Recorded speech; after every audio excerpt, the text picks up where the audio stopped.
Kenapa Asy'ariyah mudah tersebar hingga ke seluruh dunia? Kepada mereka tidak ikut rujuk saat Imam Abul Hasan rujuk ke akidah salaf.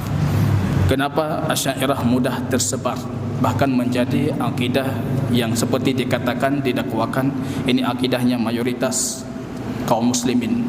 Banyak sekali penyebab ketika itu. Kalau kita perhatikan dari semenjak kemunculannya, memang kemunculan Abu Hasan al-Asy'ari itu kemunculan paling ditunggu.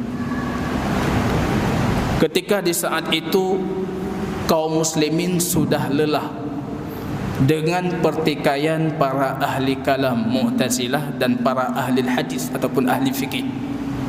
Selalu mereka bertikai tentang kalam Allah, tentang sifat Allah, tentang perkara-perkara gaib. Selalu mereka bertikai. Ketika muncul sosok yang ingin coba menggabungkan dua pertikaian, datang Abu Hasan al-Asy'ari membawa background ilmu kalamnya dan ingin kembali kepada fikihnya.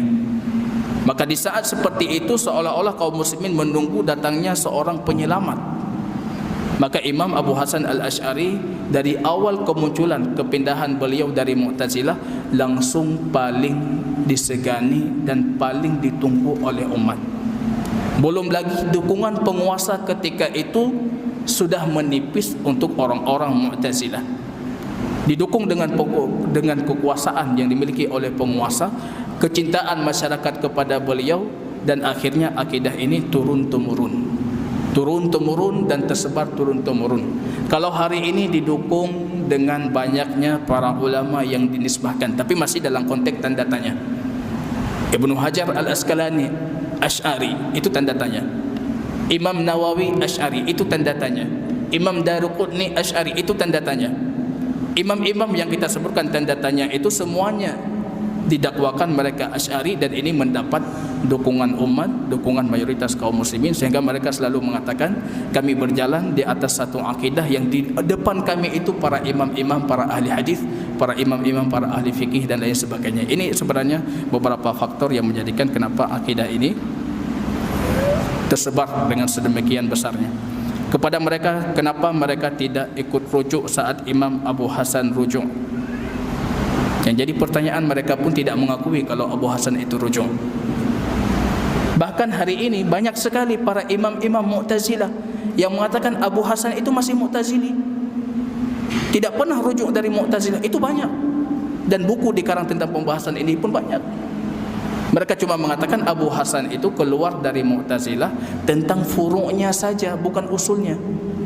Usulnya masih usul Mu'tazilah, tapi pembahasan masalah-masalah furu' beliau keluar dari Mu'tazilah.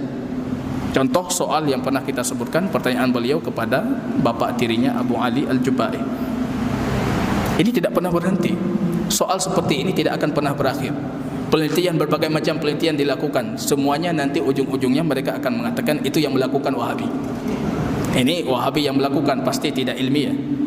Mereka mengatakan Abu Hasan rujuk ke akidah Ahli Sunnah. Mu'tazilah mengatakan Abu Hasan itu tidak keluar dari Mu'tazilah. Kemudian datang orang Asy'ari mengatakan tidak, Abu Hasan keluar dari Mu'tazilah tapi tidak masuk ke dalam pemahaman para ahli hadis. Artinya tiga kelompok di sini terus berseteru. Siapa sebenarnya Abu Hasan rujuk ataupun tidak? Ini sebenarnya semuanya harus didukung dengan fakta ilmiah. Harus didukung dengan kitabnya, tapi dengan catatan jangan kita katakan nanti kitab yang beliau karang itu karena takut. Coba perhatikan maqalat Islamiyyah, jelas sekali beliau mengatakan wad-dinul ladzi nadinu bihi, agama yang aku yakini dan aku amalkan sesuai dengan agama itu. Beliau mengatakan sesuai dengan akidahnya Ahmad ibn Hanbal. Begitu juga dalam kitab Al-Ibanah. Terjadi perselisihan di sini, sebabnya apa?